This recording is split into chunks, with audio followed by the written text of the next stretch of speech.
Hello everyone, welcome to my YouTube channel let's get up knowledge. तो student, आज हम देखने वाले हैं क्लास 12 पॉलिटिकल साइंस के important 2 mark question specially for your term two examination. Student, मैं आज से अपने पॉलिटिकल साइंस के इंपॉर्टेंट क्वेश्चन की सीरीज स्टार्ट कर रही हूँ और ऐसे ही मैं आपको ज्योग्राफी एंड इकोनॉमिक्स इन तीनों सब्जेक्ट में इंपॉर्टेंट क्वेश्चन प्रोवाइड करूँगी। So do subscribe my channel ताकि आपको ऐसे ही इन्फॉर्मेटिव अपडेट्स टाइमली मिलती रहे। तो चलिए शुरू करते हैं आज का video.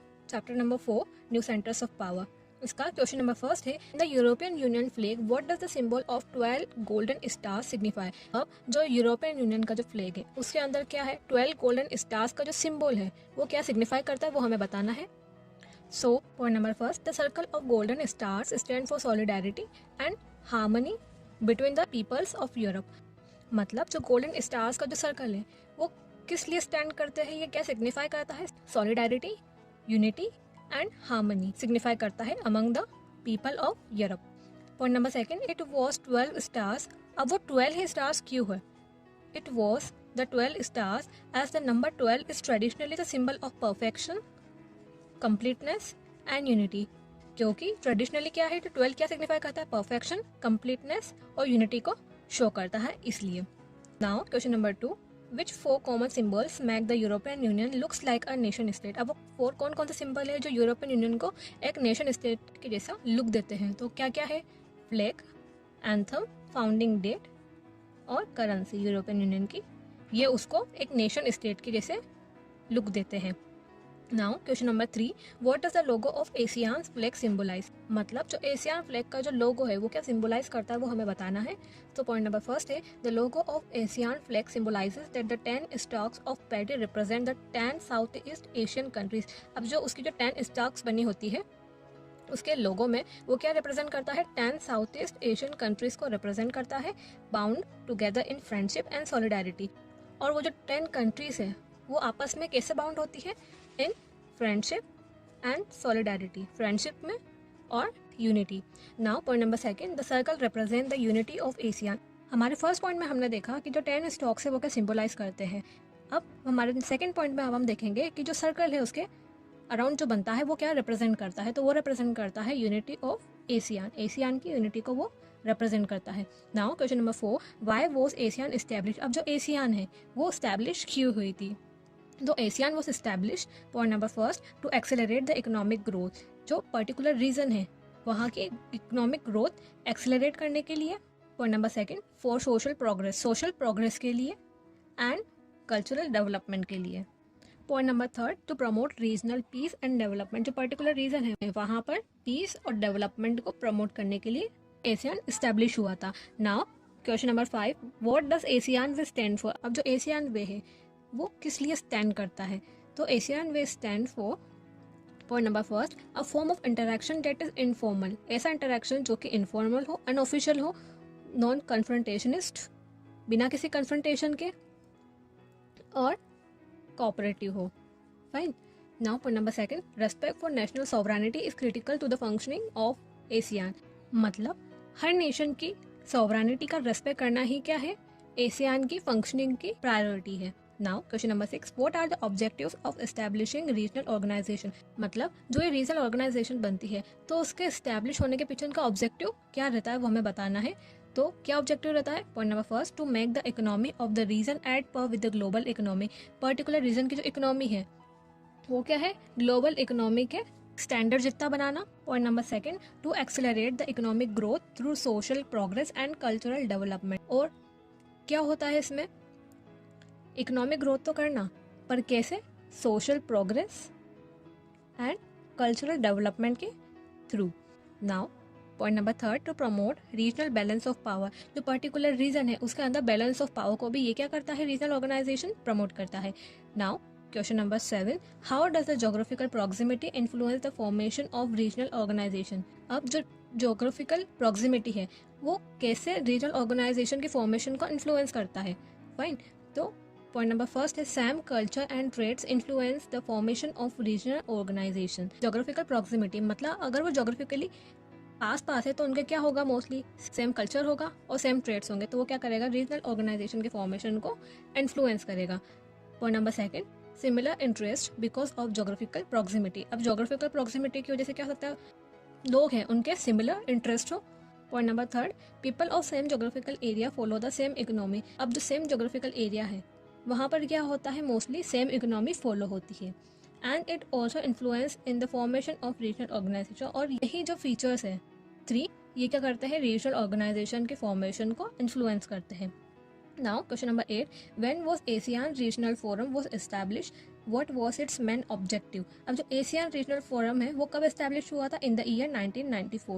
The main objectives of ARF was, point number first, to accelerate economic growth and through that achieve social progress and cultural development. मतलब इसका क्या ऑब्जेक्टिव था? इकोनॉमिक ग्रोथ एक्सेलरेट करनी है, पर उसके साथ साथ क्या क्या अचीव करना है? सोशल प्रोग्रेस अचीव करना है और कल्चरल डेवलपमेंट भी अचीव करना है। Point number second, to promote regional peace and stability based on the rule of law and the principles of the UN. क्या क्या प्रमोट करना? रूल ऑफ लॉ के बेस पे रीजनल पीस एंड स्टेबिलिटी को promote करना, और जो United Nations है, यूएन है, उसके प्रिंसिपल्स को भी क्या करना? प्रमोट करना। Now question number 9, in what ways did the economic policy of China benefit its economy. अब जो चाइना में जो इकोनॉमिक पॉलिसी आई, उसने जो चाइना की इकोनॉमी को किस तरह से बेनिफिट किया, ये हमें बताना है। तो इसका आंसर है the economic policy of China benefit its economy in the following ways. Point number first, break from stagnation. जो चाइना की इकोनॉमी में स्टैग्नेशन आया था उससे वो ब्रेक हो गया। Point number second, privatization of agriculture. Agriculture का क्या हुआ? प्राइवेटाइजेशन हुआ वहाँ पे। Point number third, new trading laws. मतलब जो न्यू ट्रेड लॉस है वहाँ पर आए, and creation of special economic Jones. और क्या हुआ? SEZ स्पेशल इकोनॉमिक जोन्स का क्रिएशन हुआ।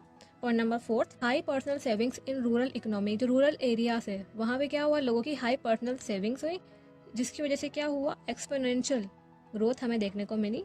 मतलब इसकी वजह से क्या हुआ? हमें जो रूरल इकोनॉमी है वहाँ पर ट्रेमेंडस ग्रोथ देखने को मिली। Now, question number 10. What were the two major policy decisions taken by the Chinese leadership in the 1970s? मतलब in the year 1970 जो चाइना की जो लीडरशिप थी उन्होंने क्या क्या टू मेजर पॉलिसी डिसीजंस लिए, फाइन। तो क्या क्या थे वो?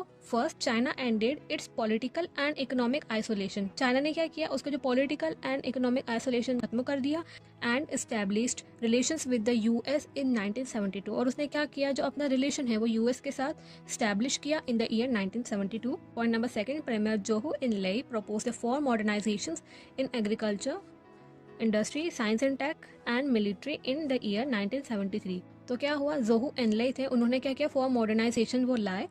किस किस में लाए? Agriculture, industry, science and tech और मिलिट्री। किस ईयर में? In the year 1973। Point number third, Deng Xiaoping announced open door policy and economic reforms in 1978। जो डेंग जियाओपिंग थे उन्होंने क्या किया?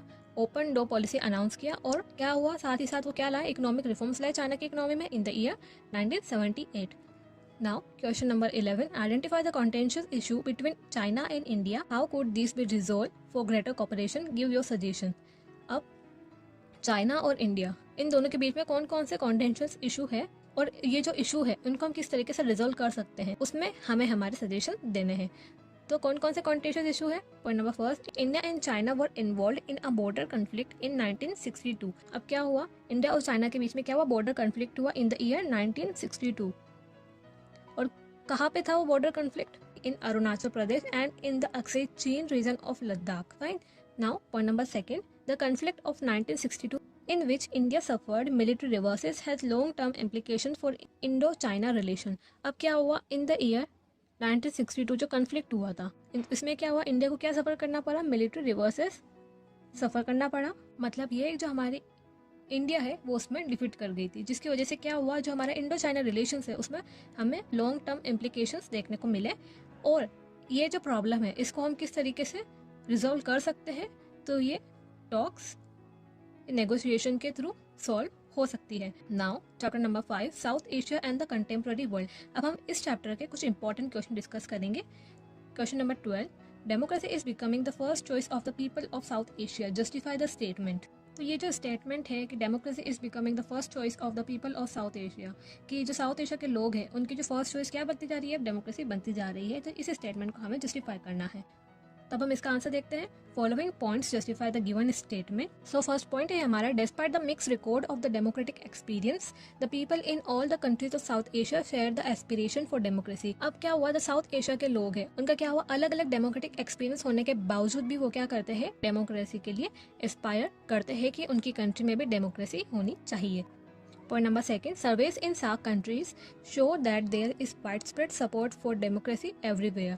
अब जो SAARC कंट्रीज के अंदर जो सर्वे हुआ उससे क्या रिजल्ट मिला हमें देखने को कि wide spread support for democracy everywhere. सब जगह क्या हुआ, डेमोक्रेसी को वाइड स्प्रेड ज़्यादा सपोर्ट मिला है. Point number third, ordinary citizens view the idea of democracy positively and support the institution of representative democracy. अब जो ordinary citizens मतलब जो normal citizens हैं वहाँ, उन्होंने क्या देखा है, जो डेमोक्रेसी है उसको पॉजिटिवली देखा है and support the institutions of representative democracy. और जो रिप्रेजेंटेटिव डेमोक्रेसी है उसके इंस्टीट्यूशन को उन्होंने सपोर्ट किया है. Now point number 4, the people think that democracy is most suited for their country. और क्या देखा है पीपल ने कि जो डेमोक्रेसी है वो उनके कंट्री के लिए मोस्ट सूटेबल है. Now question number 13, describe any 2 factors responsible for Pakistan failure in building a stable democracy. अब हमने देखा है चैप्टर के अंदर कि पाकिस्तान के अंदर क्या है, जो स्टेबल डेमोक्रेसी स्टैब्लिश नहीं हो पाई, तो उसके क्या क्या रीजंस है जिसकी वजह से वहाँ पर ऐसा हुआ है. तो point number first, the lack of genuine international support for democratic rule in Pakistan. अब क्या हुआ, पाकिस्तान के अंदर डेमोक्रेटिक रूल लाने के लिए जो इंटरनेशनल सपोर्ट मिलना था वो नहीं मिला, और जिसकी वजह से क्या हुआ, मिलिट्री को एनकरेजमेंट मिला और उन्होंने जो अपना डोमिनेंस है वो कंटिन्यू रखा. Point number second, Pakistan conflict with India has made pro military groups more powerful. अब इंडिया और पाकिस्तान के कॉन्फ्लिक्ट के चलते क्या हुआ, वहाँ पर पाकिस्तान में प्रो मिलिट्री ग्रुप्स है उन्हें मोर पावरफुल रखा गया. और यह भी कहा जाता था कि political parties and democracy in Pakistan are flawed that Pakistan security would be harmed by selfish minded parties and chaotic democracy, hence army stay in power is justified. मतलब वहाँ यह कहा जाता था कि जो पाकिस्तान की जो सिक्योरिटी है वो किससे हार्म होगी, जो सेल्फिश माइंडेड पार्टीज है और जो चाउटिक डेमोक्रेसी है इससे हार्म होगी. और इसी वजह से वहाँ पर ये कहते हैं कि army stay in power is justified, और इसी वजह से क्या है, वहाँ पर army stay in power justified है. Point number third, the social dominance of military, clergy and land-owning aristocracy has led to frequent overthrow of elected government and the establishing of military government.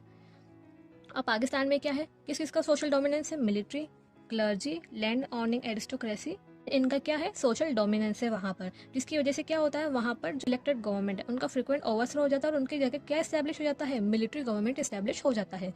Question number 14, जो 3 challenges to democracy in Nepal. अब जो नेपाल के अंदर जो democracy है उसके सामने 3 challenges क्या थे, तो वो थे the monarchist forces, the Democrats and the Maoist. Question number 15, state the political setup of Nepal. अब जो नेपाल है वहाँ का जो पॉलिटिकल सेटअप है वो कैसा था वो हमें बताना है. तो इसमें पॉइंट नंबर फर्स्ट है हमारा, Nepal was a Hindu kingdom in the past में क्या था, नेपाल एक हिंदू किंगडम था. And then a constitutional monarchy in the modern period for the last many years. अब मॉडर्न पीरियड में पिछले कुछ सालों में वो क्या था, कॉन्स्टिट्यूशनल मोनार्की था. Point number second, recently it has been declared as the democratic country, और रिसेंटली ही ये डेमोक्रेटिक कंट्री बना है. Question number 16, who led the non violent movement in Nepal. अब जो नेपाल है वहाँ पे जो नॉन वायलेंट मूवमेंट हुआ था वो किसने लेड किया था. So the non violent movement was led by the 7 party alliance, the Maoist and the social activist. Right. Now question number 17, what is LTT, what are its demand. अब जो LTT है वो क्या था और उसकी क्या क्या डिमांड्स थी. तो पॉइंट नंबर फर्स्ट है, from 1983 onwards the military organization the liberation tiger of Tamil Eelam which is LTTE has been fighting an arm struggle with the army of Sri Lanka. 1983 के बाद से क्या हो रहा है, एक मिलिटेंट ऑर्गेनाइजेशन बनी जिसका नाम क्या था, लिबरेशन टाइगर ऑफ तमिल एलाम, जिसको शॉर्ट में क्या बोलते हैं, एलटीटी बोलते हैं. वो क्या कर रही है, श्रीलंका की आर्मी से आर्म स्ट्रगल फाइट कर रही है. और किस लिए, तो उनकी डिमांड क्या थी, तमिल एलाम के लिए थी. मतलब वो सेपरेट कंट्री डिमांड कर रहे थे for Tamils of Sri Lanka. Question number 18, suggest any 2 measures to have good relation with Pakistan. अब हमारे पाकिस्तान के साथ गुड रिलेशन के लिए कुछ 2 मेजर्स हमें सजेस्ट करने हैं. तो वो क्या है, point number first, cultural exchanges by prominent personality. जो हमारी प्रोमिनेंट यानी फेमस पर्सनैलिटी है उनके थ्रू कल्चरल एक्सचेंजेस होना चाहिए. Point number second, economic cooperation should be encourage by both the countries. दोनों ही कंट्री को क्या करना चाहिए, इकोनॉमिक कॉपरेशन करना चाहिए. Point number third, movement of citizens to interact and understand each other. Citizens का मूवमेंट होना चाहिए ताकि वो एक दूसरे से इंटरैक्ट कर सके एंड अंडरस्टैंड कर सके एक दूसरे को. Question number 19, how have been relationship between India and Pakistan during 1947 to 1971। अब इस क्वेश्चन में ये पूछा जा रहा है कि 1947 से लेकर 1971 तक हमारे इंडिया और पाकिस्तान इन दोनों के बीच में कैसे रिलेशनशिप रहे हैं। तो point number first is soon after independence India and Pakistan got embroiled in a conflict over the fate of Kashmir. Independence के बाद से क्या हुआ है, इंडिया और पाकिस्तान इन दोनों के बीच में क्या हुआ है, कश्मीर के मुद्दे को लेकर कॉन्फ्लिक्ट रहा है। Point number second, wars between India and Pakistan in 1947 to 48 and 1965 failed to settle the matter. अब इंडिया और पाकिस्तान के बीच में जो वॉर हुई in the year 1947 to 48 and 1965, इसमें क्या हुआ, ये मैटर सॉर्ट आउट नहीं हुआ। इन 1971 इंडिया वॉन अ डिसिसिव वॉर अगेंस्ट पाकिस्तान। अब 1971 में हमें पता है कि क्या हुआ था, हमारा इंडिया जीत गया था अगेंस्ट पाकिस्तान। पर इसमें क्या हुआ, जीतने के बावजूद भी क्या हुआ, कश्मीर का जो इशू है वो अनसेटल ही रह गया। Now question number 20, why was SAARC establish. जो सार्क है वो एस्टैब्लिश क्यों हुआ था और उसके जो मेन ऑब्जेक्टिव्स थे वो क्या थे। So the South Asian Association for Regional Cooperation which is SAARC is a major regional initiative by the South Asian states to evolve cooperation through multilateral means। अब क्या था सार्क, एक मेजर रीजनल इनिशिएटिव था by South Asian state, right. और क्यों था, ताकि जो कॉपरेशन है उस रीजन में वो इवॉल्व हो सके थ्रू मल्टीलेटरल मीन्स। अब जो सार्क के ऑब्जेक्टिव क्या थे, तो पॉइंट नंबर फर्स्ट है to help formulate friendly and harmonious trade relation. अब वहाँ जो रीजन है साउथ एशिया, वहाँ पे क्या करना, friendly and harmonious trade relation formulate करना या एस्टैब्लिश करना। Point number second, to evolve peace and cooperation through multilateral means. Peace और कोऑपरेशन को इवॉल्व करना वहाँ पर थ्रू मल्टीलेटरल मीन्स। मल्टीलेटरल यानी दो से ज़्यादा, और बायलेटरल यानी दो लोगों के बीच में। Now question number 21, what does SAFTA stand for, what was its main objective. पहले हमने सार्क की बात करी, अब हम सेफ्टा की बात करेंगे कि वो किस लिए स्टैंड करता है and what was its main objective, और उसके मेन ऑब्जेक्टिव्स क्या थे। तो पॉइंट नंबर फर्स्ट है SAARC members sign the South Asian Free Trade Agreement which is SAFTA. किसने साइन किया था, सार्क के मेंबर्स ने साइन किया था SAFTA. Point number second, it promise the formation of a free trade zone for the whole of South Asia. और ये क्या प्रॉमिस करता है, formation of a free trade zone for the whole of South Asia. पूरे South Asia के अंदर free trade zone के formation के लिए ये प्रॉमिस करता है। Question number 22, write the full form of SAARC. SAARC की फुल फॉर्म बतानी है। Mention the names of its two smallest member countries. और इसकी जो टू स्मॉलेस्ट मेंबर कंट्रीज है उनके नेम मेंशन करना है। पॉइंट नंबर फर्स्ट है the full form of SAARC is South Asian Association for the Regional Cooperation. Point number second, Bhutan and Maldives are its two smallest member countries. Keep in mind. Now, Chapter 9 Globalization. अब हम इसके important टोमा question discuss करेंगे। Question number 23, Globalization is a multi-dimensional concept. Justify the statement. अब ये जो statement है इसे हमें जस्टिफाई करना इन our answer. Point number first है globalisation refers to integration of an economy with other countries based on interdependence। अब ग्लोबलाइजेशन किसे रेफर करता है, एक पर्टिकुलर कंट्री की इकोनॉमी को दूसरी या अदर कंट्रीज की इकोनॉमी से इंटीग्रेशन से ये रेफर करता है बेस्ड ऑन इंटरडिपेंडेंस। और कैसा integration, based on interdependence. Point number second, it is a multi dimensional concept having political, economic and cultural manifestation. अब ये मल्टी डायमेंशनल कॉन्सेप्ट क्यों है, क्योंकि इसकी political, economic and cultural manifestation यानी तीनों डायमेंशन है इसलिए। Point number third, it is the process of exchange of ideas, capital, commodities and people. इसमें क्या होता है, एक्सचेंज होता है आइडियाज का, कैपिटल मनी का, कमोडिटीज थिंग्स का एंड पीपल लोगों का। Question number 24, what is globalization, highlight any three causes of globalization. Globalization क्या होता है और इसके होने के क्या क्या कॉसेस होते हैं, उनमें से हमें 3 मेंशन करना है। तो ग्लोबलाइजेशन क्या होता है, globalization is integration of an economy with other economies. एक पर्टिकुलर कंट्री की इकोनॉमी को अदर कंट्रीज की इकोनॉमी से इंटीग्रेट करना along with the free flow of trade and capital. और इसमें क्या होता है, फ्री फ्लो होता है कैपिटल का और फ्री ट्रेड होता है। So process of globalization is a result of, तो क्या क्या कॉसेस है ग्लोबलाइजेशन के। Point number first, historical factors. Point number second, role of international organizations like IMF, international monetary fund and WTO, world trade organization. Point number third, liberalization and privatization. Point number fourth, technological innovations. Fine. Now question number 25. What is worldwide interconnectedness? What are its component? अब जो world interconnectedness है वो क्या होता है और उसके component क्या क्या है? So the worldwide interconnectedness implies to interlink the world through free flow of goods and services, technologies, ideas and people across the globe to extend globalization. तो क्या होता है ये? वर्ल्ड को इंटरलिंक करना through free flow of good and services, technology, ideas and people across the globe to extend globalization, ताकि जो globalisation है वो एक्सटेंड हो सके। तो कितने कंपोनेंट होते हैं इसके? 3 component, capital flow, trade flow and labour flow.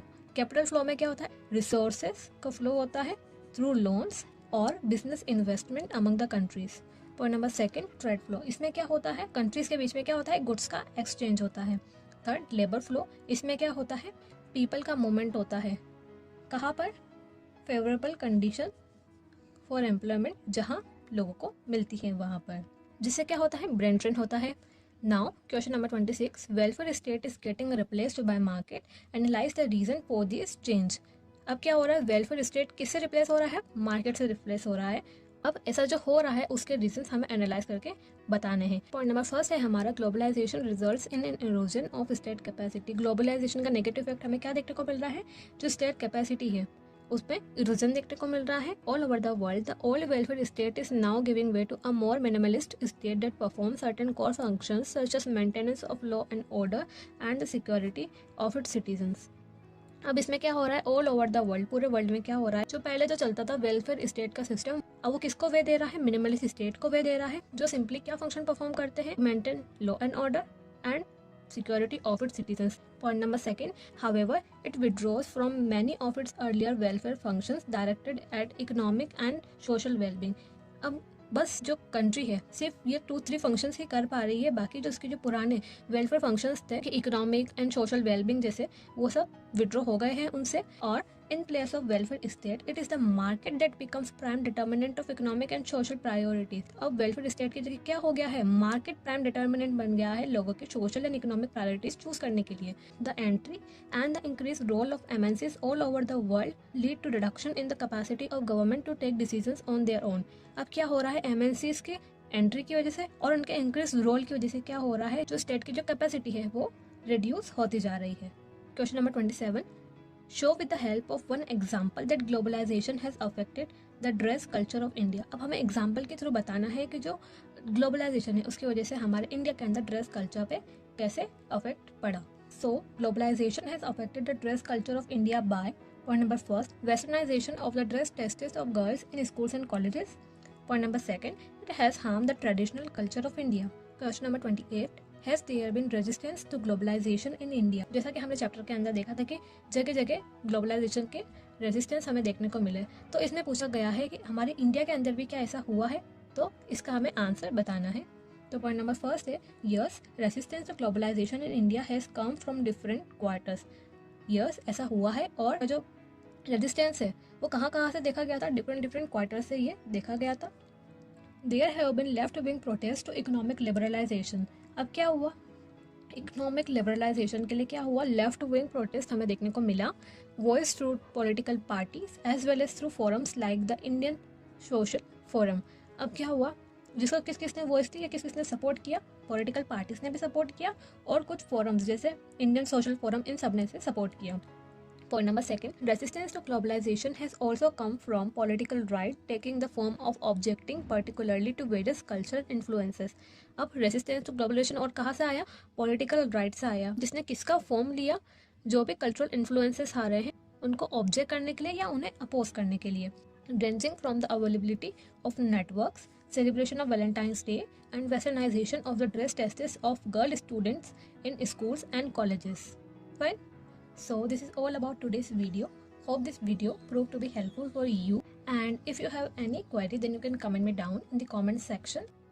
और चैनल को अब तक सब्सक्राइब नहीं किया है तो डू सब्सक्राइब माय चैनल, ताकि आपको ऐसी ही यूजफुल अपडेट्स टाइमली मिलती रहे। तो चलिए मिलते हैं नेक्स्ट पार्ट की वीडियो में। Till then thank you and bye bye.